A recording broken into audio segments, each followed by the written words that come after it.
Have you heard of ASTs or abstract syntax trees? If you have, it was probably in the context of a compiler or some kind of parser.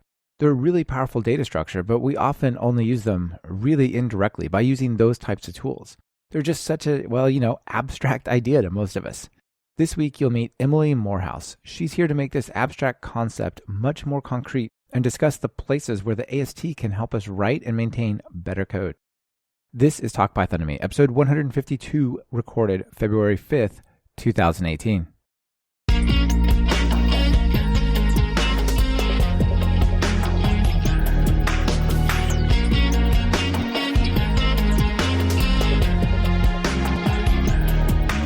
Welcome to Talk Python to Me, a weekly podcast on Python, the language, the libraries, the ecosystem, and the personalities.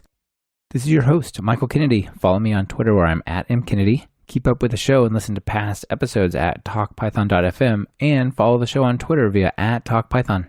This episode is brought to you by Park My Cloud and Rollbar. Please check out what they're offering during their segments. It really helps support the show.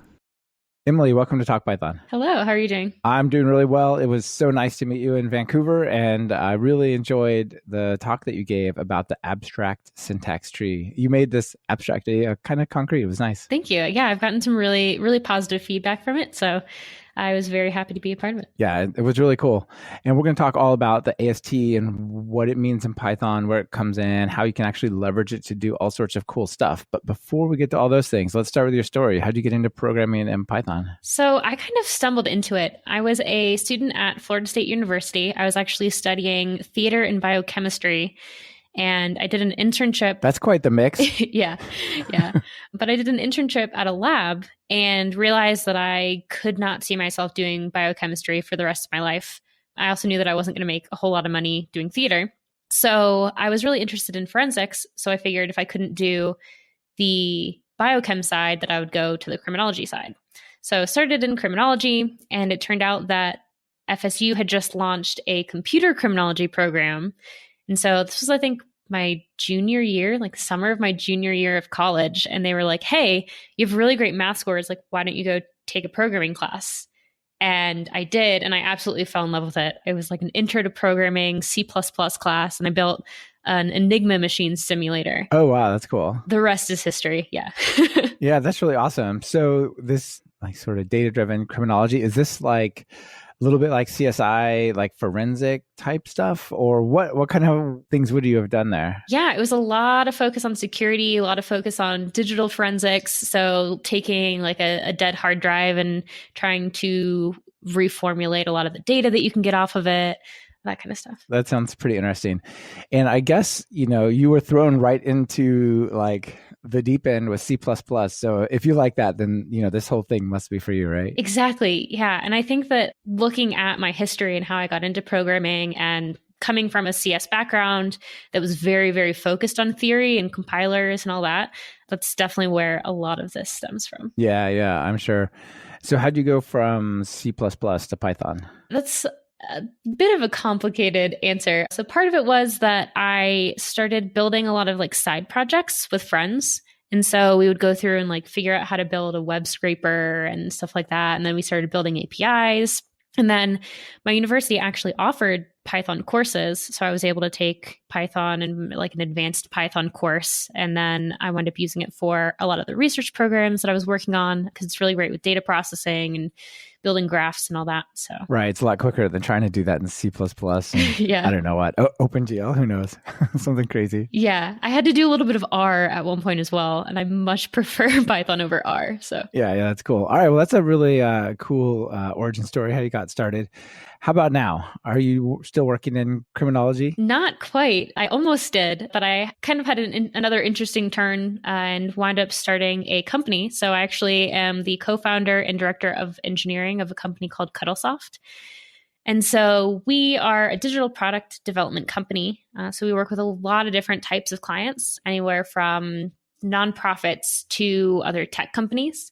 And we build anything from web and mobile applications to cloud migrations and embedded systems. And yeah. Yeah, that sounds like a lot of stuff, but it sounds like a really cool company. I looked around your website. It looks really, really slick and friendly, and I like it a lot. So it sounds like you must have a ton of technologies at play, right? Like as soon as you say mobile, there's probably some Java and some Swift, or at least a lot of JavaScript somewhere in there. But yeah, what's it like? It's really fun. I think I consider myself lucky to be able to really hone my sort of polyglot skills. I really enjoy knowing a lot of different languages and being able to see how building a product in one language is different than using another. Even like different type systems between Swift and Java. And like, yeah, those are all debates that I love getting into. Yeah, those are cool. And I think knowing those languages gives you a richer perspective on any one of them, right? Being able to think about it and look at these things from different perspectives. I absolutely agree. Yeah, I think it's cool. Yeah, nice. So you guys also run a podcast, right? I just learned. Tell me a little bit about your podcast. Yeah. So our podcast is called Startup Capital. It's a little bit of a play on words. So our original office started in Tallahassee, Florida. And there was a huge movement of entrepreneurs, and like there's a business incubator and just a huge focus on entrepreneurship. And so we started a podcast to kind of highlight each of those stories and how everybody's businesses were going, how they relate to the community, how everything is kind of giving back to Tallahassee, and really taking a look at what Tallahassee's ecosystem for entrepreneurs looks like. That's cool. That sounds really interesting. There's definitely seems to be a lot of entrepreneurship in Florida for some reason. I don't know why that is, but it definitely seems like it. Yeah. I mean, we got started there. So yeah. Well, there's absolutely one cool example. So let's talk a little bit about the conference, and then we'll get into your talk. So I learned about your presentation and stuff just by going to PyCascades, which was a new conference in Vancouver this year. I thought it went really well, your talk, but also the whole conference. What do you think of the experience? I absolutely agree. So this was actually my first regional conference that I had attended. I attended PyCon previously, but for me, regional conferences are a lot more digestible, a lot less intimidating, a lot less exhausting. So for me, like the 2-day conference experience is like the perfect length. Yeah, I feel like when you go to PyCon, it's kind of like the paradox of choice, right? It's like, oh, there's 10 tracks and there's the open spaces, and I could even skip all that and hang out with these people and cruise around the expo hall. And there's just like, so much to do, right? It was pretty clear, like you either do the main track and you're in there with everybody, or not. And that's definitely a different experience. Yeah. But I think the whole thing was really great. I know that I felt very welcomed and very supported as a first-time conference speaker. And I was very, very happy to be invited into the PyCascades community, even as somebody who ventured all the way from Colorado. Yeah, that's cool. It was really nice. Yeah, there were a lot of Americans for a Canadian conference, but it was still nice to meet everybody from all over the place. I got to say, your presentation was really well done, and I think it was, from a sort of slides visual perspective, one of the most interesting ones there. Like it had animated GIFs and little puppies, and it had all sorts of stuff to keep it interesting. People so often just go present like a wall of text, and you're just like, I'm sure what you're saying is super interesting, but this isn't convincing me of it, right? I had to be very conscious about how I presented a lot of this information because it can be very dense and a little bit confusing. So I knew that I had to make it interesting, for one, cue puppy GIFs. And I also knew that I had to relay a lot of the information in a very visual fashion so that people could see the trees and understand what they looked like instead of trying to put words together to describe it. Yeah, absolutely. There's definitely a lot of visual stuff in there. So let's start by maybe asking the question, like, should you care about Python internals? I mean, we're going to dive pretty deep into the internals of how Python works and stuff. And on one hand, you could kind of blissfully ignore that, pip install request in Beautiful Soup, screen scrape, you're done. So maybe why do you think people should look a little deeper? By understanding how your code works under the hood, it can give you insights into the approaches that you're using to write your code.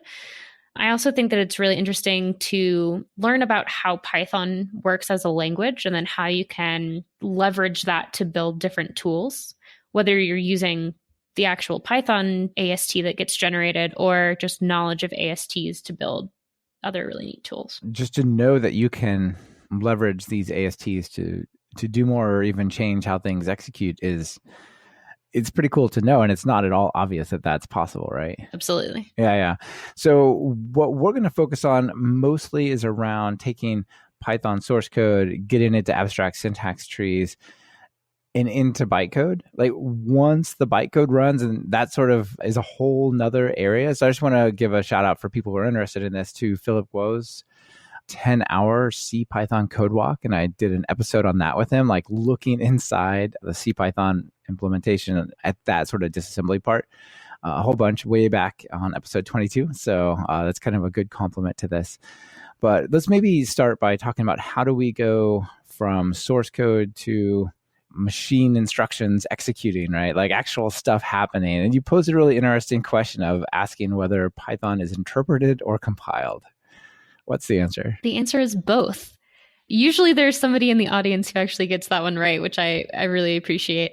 But yes, Python is actually both. It seems, like you hear that Python is interpreted, so there must be no compile step. But the thing that actually gets interpreted is a bunch of compiled bytecode. It doesn't get down to machine instructions. It just stays these sort of higher level bytecode things, right? So maybe talk a little bit about that process. Exactly. So the compiler generates your bytecode, and then the interpreter actually executes your bytecode. So essentially what you do is you take your source code that gets parsed into what's called a parse tree. And then for various reasons, your parse tree gets to be a little bit too detailed and is a little bit harder to work with. So you actually transform that into an abstract syntax tree. Is the parse tree like basically almost exactly what you typed, whereas the abstract syntax tree is like the meaning, like the essence of what you typed? Yes, exactly. So one of my favorite examples to use is a math expression. And so all of us are taught from a very young age the order of operations, right? So you know that if you have 1 plus 2 in parentheses times 3, you know, based on the order of operations, that you execute the parentheses first and then you multiply. And so that's one of my favorite examples to use from parse tree to AST, because when you have your AST, you can actually automatically know the order in which you have to perform your operations just based on how the tree itself is laid out, instead of having to know, oh, well, I have parentheses, so I have to worry about that too. Right. And we don't have your great pictures to help here because this is audio, but imagine a tree where the top operation is multiply, and then like each branch, one is the 3 and the other is 1 plus 2. You just go down it and evaluate it, right? It's pretty straightforward once it's in that mode. Yeah, that's cool. Okay, so we were talking, so we have source code, it gets parsed into a parse tree and then into an abstract syntax tree, and then what? And then you take your abstract syntax tree, that gets transformed into what's called a control flow graph. So if you think about it, an AST is still represented in a very hierarchical fashion, whereas your CFG, you can actually have cycles or loops that can mimic the actual control flow of your program in a better way. And then from there, you can actually emit your bytecode that winds up being executed. Right. And can we find this bytecode? Like, does it land on disk somewhere when we run our code? Yeah, absolutely. So most of the time, all of your bytecode is actually stored in PyC files. It used to also get stored in PyO files back Python 2, if you're still using that. Yeah, and it's in that Dunder PyCache that you sometimes see hanging around, right? Yeah, so Python 3, they were very kind to organize all those PyC files into your PyCache directory to kind of get them out of the way. Yeah, the one thing is, like, here's junk, you can throw it away. Yeah, so let's start talking about working with this, maybe just by focusing on the tools. So there's a couple of modules built into Python directly that let you work with this bytecode and these trees and stuff, right? Yeah. So there are 2 modules that are built in that I use a lot. One of them is the AST module. So this is made to assist you in actually interacting with the AST that Python generates. And it also has a bunch of helpers that you can use to support translations from your source code into an AST into code objects, and then actually executing the code from those code objects. Yeah, that sounds really interesting. So let's see, you could take the AST module and you could like parse just source text, right? And I guess you could either get that from a file by reading the text of the file, or you literally could just give it text, right? That's pretty interesting. And if you want to look at it though, you can't, it's just like an object in memory. It's like underscore AST dot, I don't know, node or expression or something at some address, right? It's completely hard to make any sense of. But there's a nice dump thing, which will dump it sort of back to, I don't know, what is that, like a text version of a tree or something? I'm not entirely sure. It's this huge glob of tree data. So the easiest way to actually interact with it is to do like a traversal and actually walk over your AST, which is actually, I have a few like third-party libraries that make that a little bit easier, that abstract away actually interacting with the tree, and it handles, what is your next step. Right. Okay. Yeah. And then there's actually some really neat visualizations that have been built that you can actually just give it your source code that you want to visualize, and then it'll print out an actual tree representation. It has like an SVG. So you can visualize that. You can even take these nodes, these abstract syntax trees, and say compile them, and then look at their underlying bytecode, right? Just all in memory. Yeah, exactly. So what I kind of did was I approached it as trying to kind of step through as much of the compilation process as I could just by looking at the AST. So actually going from your source code, kind of skipping the parse tree, going to the AST, and then being able to see your bytecode and interact with it. And so everybody always says that everything in Python is an object, and that actually is true down to the smallest, most integral parts of the actual implementation of the language. So your source code gets compiled into what's called code objects.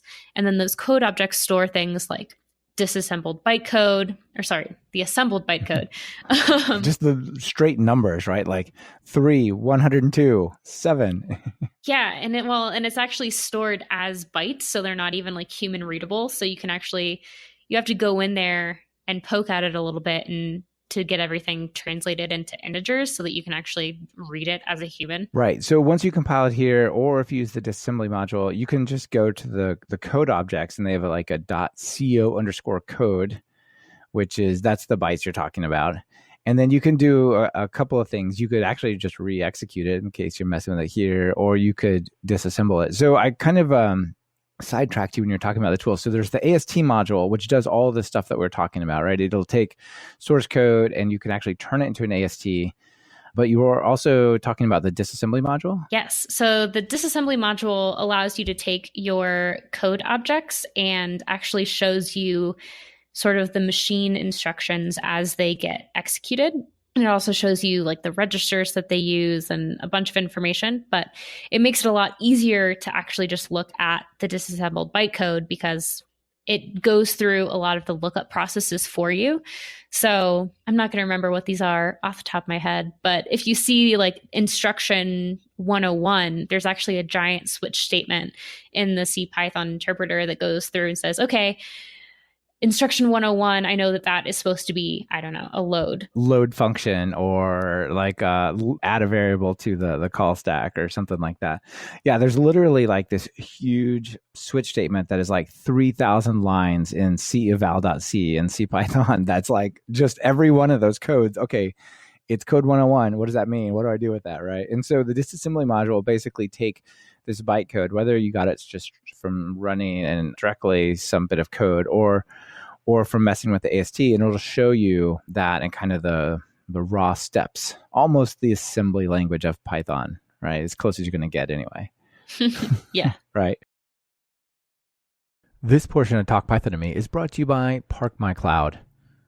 The last time you parked your car, did you leave it running? No? Well, then why are you leaving your cloud resources running? Every year, $13 billion are wasted on cloud instances that no one is using. Don't let any of those be yours. Park My Cloud automatically identifies and eliminates wasted cloud spend, saving you 65% on AWS, Azure, and Google's cloud. You're up and running quickly with a 10-minute setup and no scripting required. Plus, govern users and easily integrate into your DevOps process. See why Park My Cloud was chosen by McDonald's, Unilever, Fox, and more. Start a free trial today at parkmycloud.com/talkpython. So those are the two built-in ones. And then there's a couple of others that let you dig around. There's AST or Astor? How do you say it? How do you think? I pronounce it as Astor. Astor. That sounds more fun. Yeah. Tell us about that. And it's a derivative of Cogen, which comes from Armin Ronacher of Flask fame as well. Indeed. Yeah. So he started out by writing some Cogen, and there were a few little holes that it had. So other people in the community kind of picked it up and patched it together. And so both Astor and there's another package called Meta, they're kind of focused on taking bytecode or an AST and generating the code from it, like your original source code from it. And so it's kind of focused on this like reverse engineering of bytecode and ASTs. And then Astor also provides some really cool like pretty printing and ways to manipulate the AST. So if you want to like inject code in certain parts of the AST, it provides helpers to do that. Right. Every time you see this type of pattern, like wrap it in whatever, right? Something to that effect, right? Mm-hmm. Yeah, cool. With the straight AST module, can you modify the ASTs as well? I don't know if there are any helpers that kind of make that process easier, but you can go in and actually like edit the data structure. So there is an actual like underscore AST data structure that you can interact with. If you want to just do it at the lowest level, I guess. Yeah. Yeah. So there's a couple of interesting things that the Astor and Cogen did. You talked about the pretty printing. They let you kind of traverse the tree in a less heavyweight way, I guess, is one thing it does. But it also does this concept of round tripping.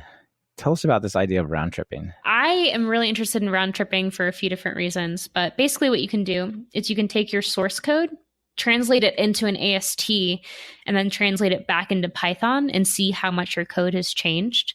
So the idea of round tripping can actually be used in sort of refactoring or going through and linting code. So there are certain changes that you can make to your code that doesn't change the like underlying semantic meaning that you can see through the AST.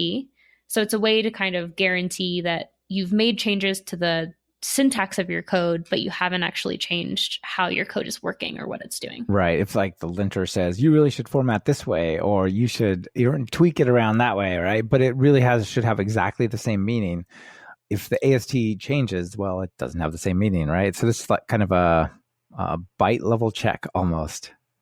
Mm-hmm. Yeah, I could see a unit test that kind of like snapshots the AST, saves it as like a pretty printed text, and then just compares again to go, does that change? Did that change? All right. And if it ever changed, it kind of failed. That's pretty interesting. Another one that I ran across recently that kind of falls into this general realm of like digging inside the bytecode. It's not technically to do with ASTs, I don't think. It's more about the disassembly. Is this thing called Python Hunter. You've seen that, right? Yeah, I recently looked into it. They do some really cool things with code tracing, and it'll actually kind of show you at a very low level each step that your code is taking under the hood. Yeah, so it kind of is like a logging the disassembly as your code executes. It's pretty funky, that thing. But yeah, it's definitely just another library. There's probably 10 others that we're forgetting or we don't even know exist, right? Out of the 125,000 PyPI packages, there's got to be some more in there. Nice. Okay, so let's see. One thing that you talked about in your talk that I thought was interesting is that we can use the disassembly module to check out our code, like take the bytecode and sort of look at it in these lower level operations. But the bytecode and the source code, they don't always line up, right? Sometimes the bytecode is more verbose, sometimes it's less verbose than our source code. And maybe tell people about that mismatch there. One of the things that you always kind of assume is that there's some sort of optimization that happens under the hood. And so you can actually see how a lot of those optimizations happen by looking at your bytecode. The two I remember are the Peephole Optimization and the constant folding. Yeah, so I guess I can describe them first. The two most common ways that Python is optimized under the hood is the Peephole Optimizer. So the way I like to think about that is looking around without moving your head. So kind of using your peripheral vision to see your direct surroundings and then being able to make intelligent choices based on those surroundings. So as humans, we have learned that if you have x equals 1 and then y equals x plus 2, we all automatically know, since x equals 1, that we can kind of substitute those values in. And that's one of the things that the Peephole Optimizer does. And the other optimization is called constant folding. And so basically you can evaluate constant expressions at compile time instead of at runtime. Right. So for example, if you had like, what I have all the time in my web apps is there's usually some part that says, how long do you want to cache this for? And it's sometimes in milliseconds and it's sometimes in seconds. And I don't want to write, 236,414 seconds. All right, like 60 times 60 times 24 times 31. A month's worth of seconds. Do the math for me. And what you're saying is that Python will actually do the constant folding and go, well, that's the, whatever actual number that is just before it ever runs, right? Yeah, exactly. And it tries to look out for you a little bit. So one of my other favorite examples is if you have like a double negative in your logic. So if you have something like not A, not in B, the compiler actually goes, oh, no, I know what you're trying to say here. This is simply just A and B. Like, let me simplify that for you. I don't need to do 3 tests for you. I'll just do the 1 or 2, however you count not in. Yeah, that's totally a good idea. And that's one of the Peephole optimizations as well. It's like there's a whole class there. So things that I don't think happen are things like what C++ might do, where you might like inline non-virtual function calls and stuff like that. So I don't know. I think it's pretty interesting that one of the big focuses recently on Python is around its performance. I think that was the 3.6 work. I can't remember, but like Victor Stinner and some of those guys are like, we're going to make a bunch of improvements on like function call speed and stuff. And so they're getting better at the optimizations for sure. But yeah, it's not too advanced, right? Correct. Yeah. I think one of the things that happened with Python 3 is that when Python 3 was first released, it was actually a little bit slower than Python 2. And so I think they realized that they really needed to put a lot of focus into at least making it as fast, if not faster, than Python 2.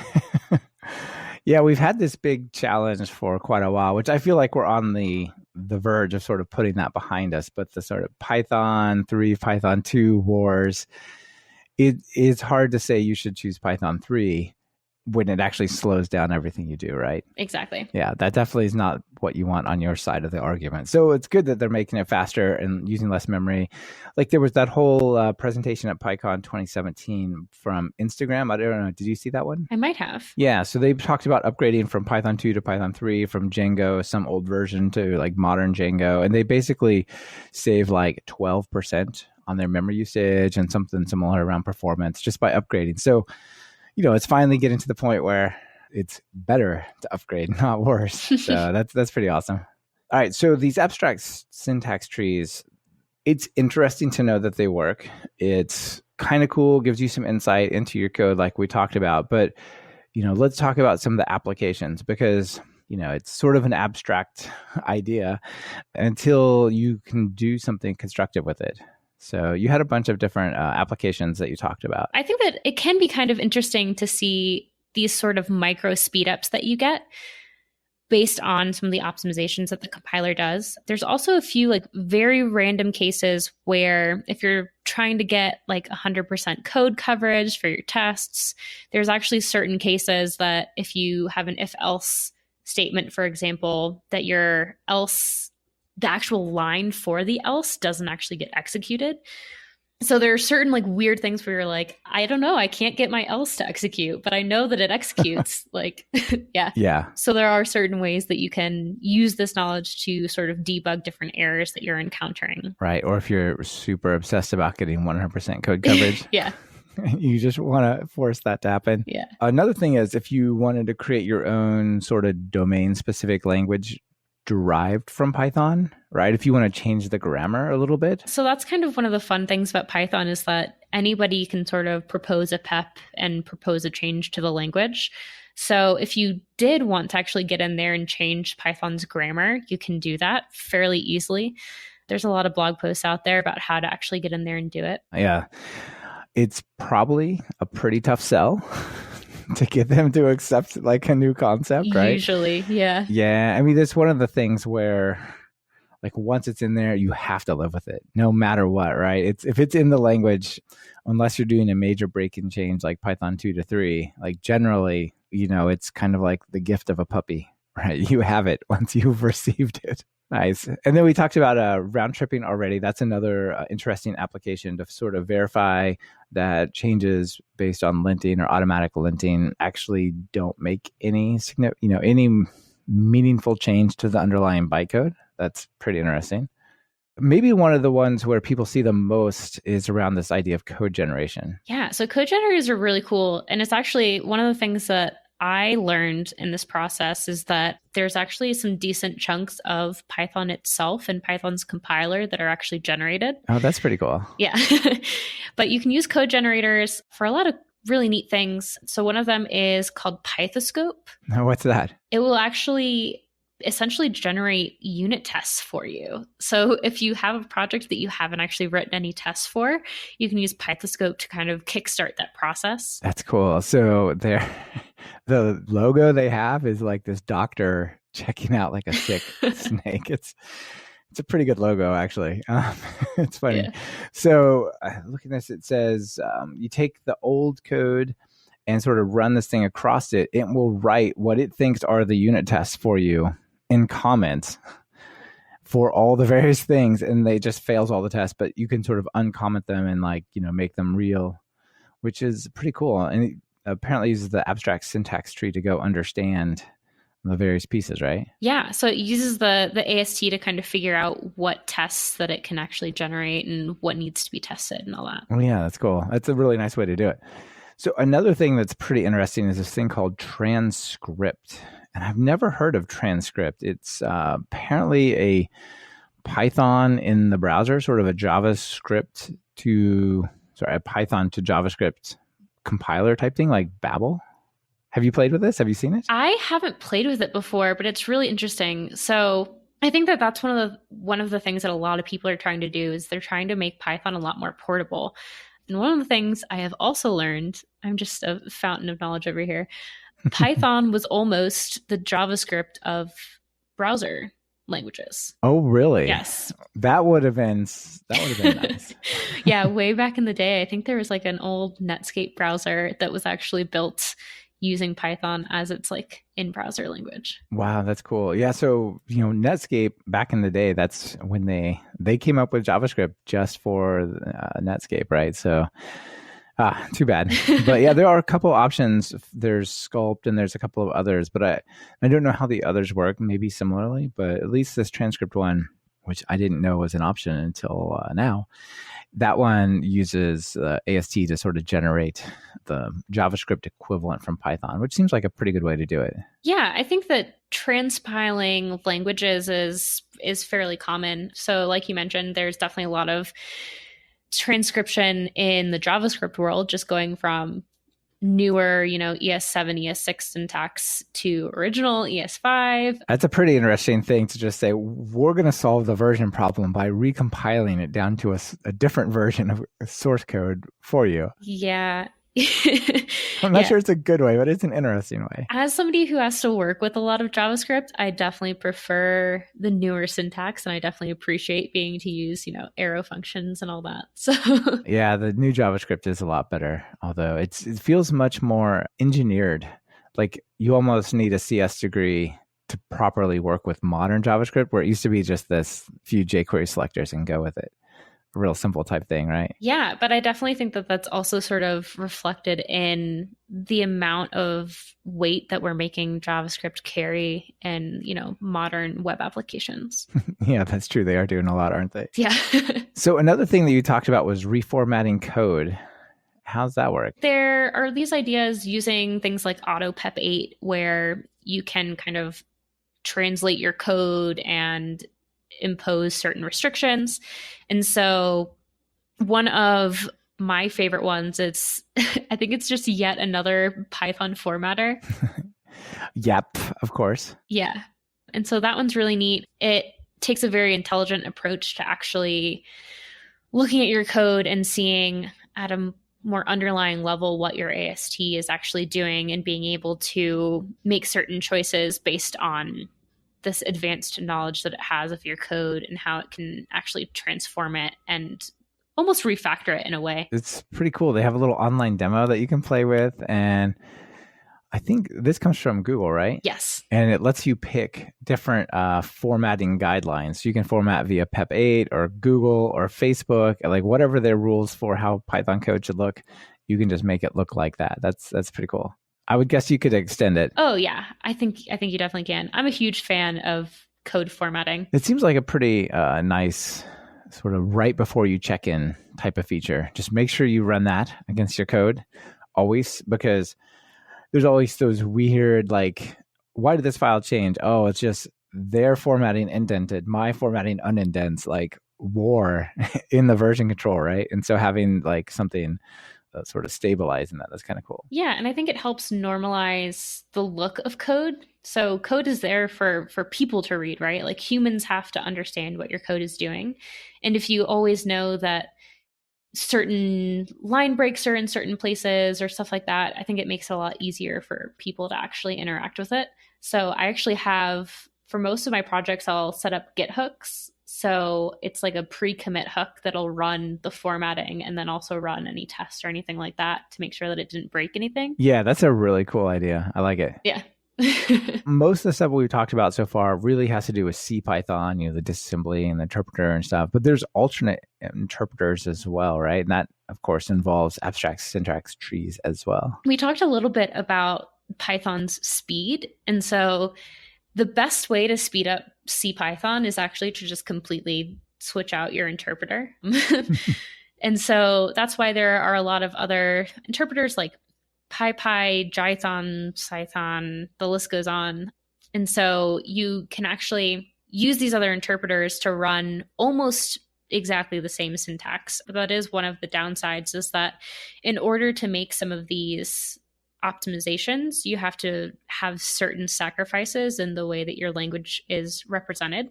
So your AST is going to look a bit different in these different interpreters because a lot of them will try to make different optimizations and translations of that AST. Right. And so, like, for example, Cython would be totally different probably, but maybe PyPy is actually really similar. I think PyPy starts out same as an interpreted CPython, but eventually if it finds a hotspot, it will replace it with a JIT compiled version. So maybe it starts out the same. I don't actually know. Yeah, I'm definitely not an expert on all the different interpreters. It's interesting, though. There's all these different trade-offs, and there's all these different interpreters trying to explore the advantages or disadvantages of something, right? Mm-hmm. Yeah, another one you talked about was the Beware project. Or is it PyBee? Is that also from the Beware project? I know PyBee is like their GitHub account, I believe. Yeah. There's a ton of projects under there, yeah. Yeah, PyBee is doing some really, really awesome work in trying to use Python for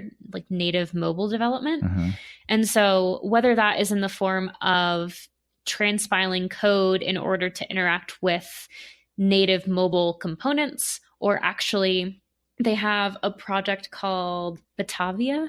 I probably am butchering that. Yeah, that's right. That is their transpiler one. That's right. Yeah, so they'll transpile Python into JavaScript as well. How interesting. Yeah, they definitely have some interesting stuff going on over there. I would love for that to become a thing, like proper native mobile apps in Python, because right now, I don't think there's a lot of great options. I know you can do some stuff with Pythonista, but it's kind of stuck within like that app, right? You can't just ship your own app to the App Store. And I've been playing with Ionic framework and Electron.js and Cordova and all those things, and I would rather just not, but right now there's not a super awesome option. So it'd be cool if they were successful.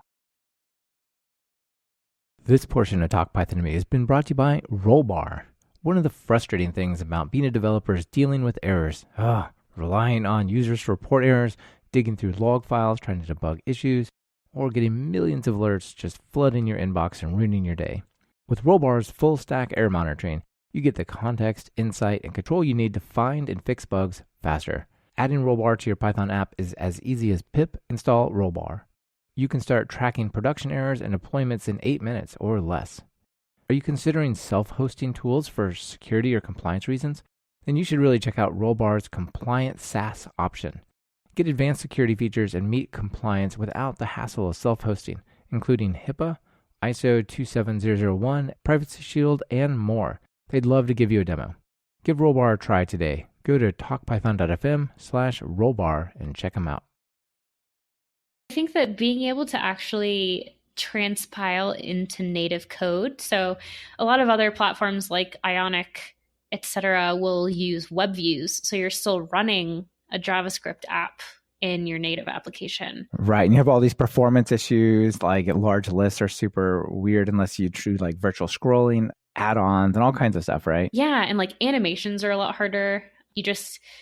You have that separation between your app and the bare metal. So you can't do a lot of like GPU optimizations. Yeah. So fingers crossed for a little bit more from the Beware folks. That'd be awesome.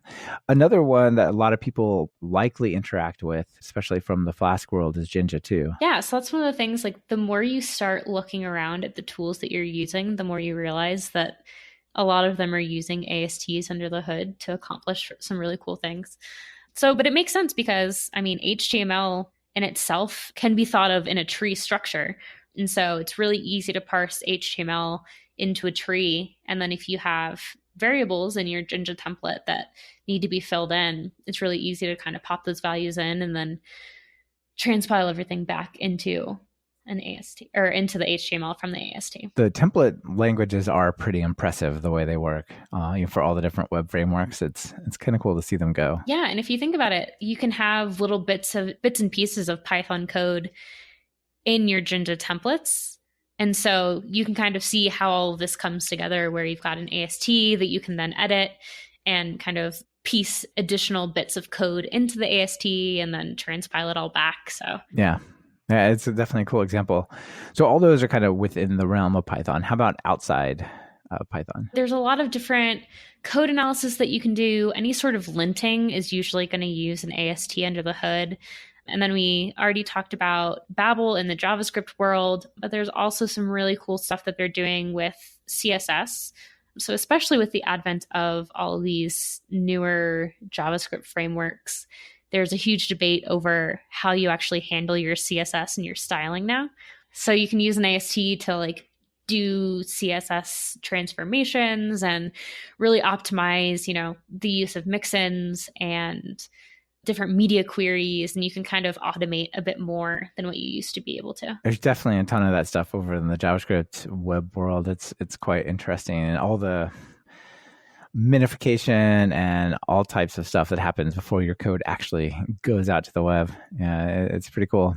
So what else would you like to sort of let people know about why you got some time to speak with them? One of the things that I have definitely been sort of reflecting on a lot recently is just going through my first time speaking at a conference. And so I think I mentioned I wrote a blog post on it, but I think that I want to kind of shed some light on what that process looks like. And for a lot of people, it's really intimidating to actually go out there, and especially to start off with a technical talk. I think one of the really scary parts is I think a lot of people are afraid that when you get up in front of them, the audience is just going to find that little one thing you don't know and just tear into you because you didn't know, well, actually, there's this one aspect of ASTs that does one thing. And I think one of the things I've learned about the Python community is that people are generally really supportive. And that's not like those types of things are not likely to happen unless you just had like really an unprepared presentation, I think. I've gotten some really great feedback, and I did have these little like, oh, well, you missed this little thing, but I really liked this, and this, Yeah. But I think I really urge people, if you have a desire to speak at a conference, to just do it and submit that proposal, and you might get accepted and you might not, but you also might get some really great feedback on your proposal. I think it can absolutely change your position within the community, right? Like once you've done one of these talks, like your talk is now on YouTube. If for some reason you ever wanted to apply for a job, it sounds like you're being super successful not having a boss, but if for some reason you wanted to, having that up there would be a really great resume item, right? You could say, do you want to know if I know about it? Look, here's me speaking for half an hour in front of hundreds of people doing it, right? Yeah. And it's also a really great way to like get accepted for other conferences too. So like as soon as you have that first conference talk, you can kind of point to that and be like, yeah, I can actually hold my own in front of a crowd and stand up on stage and not completely forget how to speak. I'm sure that's a concern for conference organizers, and seeing someone who's obviously good at it is really It really opens doors, I would think. And it doesn't have to just be like the main PyCon, right? For example, PyCascades is a regional one. They're all over the world, but there's also meetups and user groups and smaller things, maybe even like a brown bag lunch talk at your company for the first type thing, right? Like here, I'm going to tell you guys all about like web scraping. Nobody knows about it here. So let's talk about it. Yeah. And I always kind of remind myself to go back to that. It's like a very, very well-known Venn diagram of like what you think everybody else knows and what you think you know, and how there's really a lot less overlap in those spaces than you'd think, and how much value you can really add, even though you just kind of assume, oh, everybody else probably already knows this. Yeah, that's right. It's easy to assume that, but I find it's actually rarely the case. I used to do a lot of like in-person professional training, and I would get on the phone to like set up some kind of event with the company I was going to, and the managers would also say, our developers are super advanced. They're really advanced, like just no beginner stuff. We only want advanced stuff for them because they're the best. All right, great. The week show up like, all right, we're just doing advanced stuff, but hold on, can we talk about this not advanced stuff for like a day or two? Because nobody knows it. Like, what do you mean nobody knows it? Like, your manager just told me that.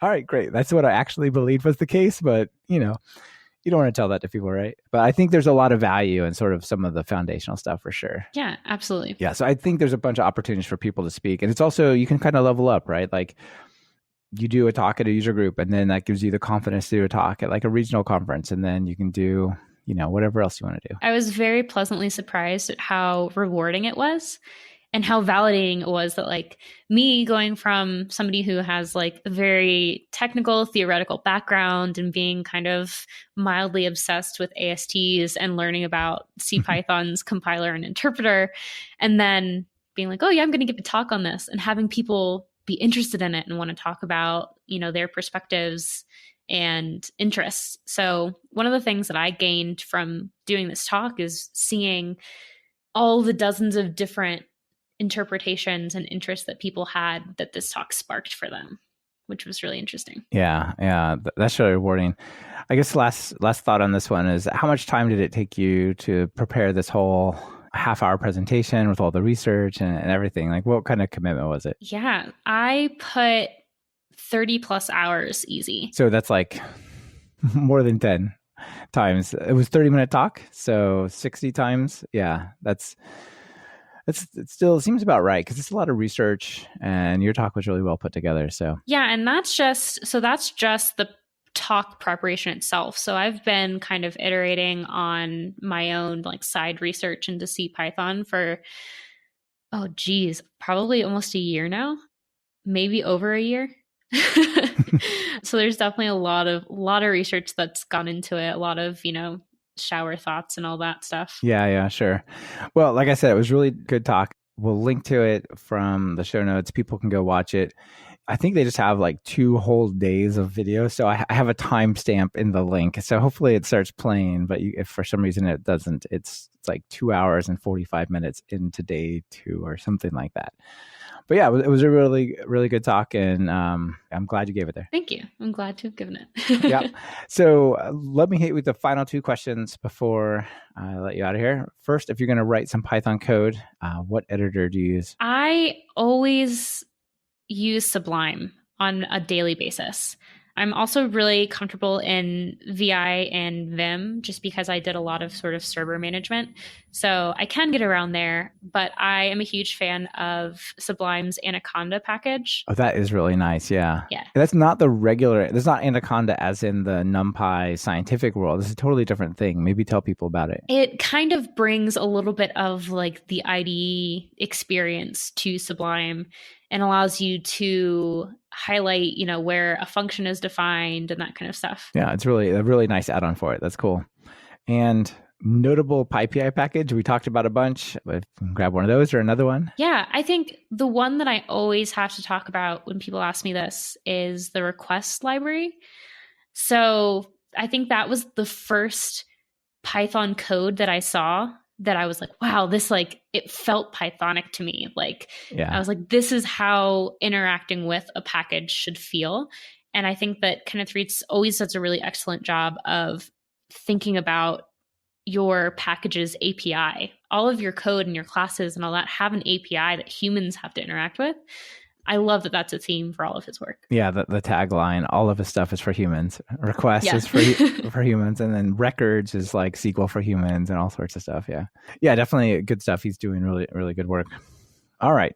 So final call to action. People are excited about this stuff. They want to learn more. I mean, obviously they should check out your talk, but what else can they do to get started? That is a great question. I would encourage people to find the way that they want to apply ASTs. So whether that's in linting or code highlighting or actually like getting in there and messing around with ASTs, and find something that is like a really small thing that you can tweak and have fun with and see how you can actually improve your current workflow. Yeah, that sounds awesome. All right. Well, Emily, thank you so much for being on the show. It was great to chat with you, and thanks for sharing your AST project with us. Thank you. Yep, bye. This has been another episode of Talk Python to Me. Today's guest was Emily Morehouse, and this episode has been brought to you by Park My Cloud and Rollbar. Do you hear that sucking noise? That's your cloud provider making you pay for your idle instances. Turn on Park My Cloud, plug the leaks, and save money. Visit talkpython.fm/park to get started. Rollbar takes the pain out of errors. They give you the context and insight you need to quickly locate and fix errors that might have gone unnoticed until your users complain, of course. As Talk Python to Me listeners, track a ridiculous number of errors for free at rollbar.com/talkpython-to-me. Are you or a colleague trying to learn Python? Have you tried books and videos that just left you bored by covering topics point by point? Well, check out my online course, Python Jumpstart by Building 10 Apps at talkpython.fm/course to experience a more engaging way to learn Python. And if you're looking for something a little more advanced, try my Write Pythonic Code course at talkpython.fm/Pythonic. Be sure to subscribe to the show. Open your favorite podcatcher and search for Python. We should be right at the top. You can also find the iTunes feed at /iTunes, Google Play feed at /play, and direct RSS feed at /RSS on talkpython.fm.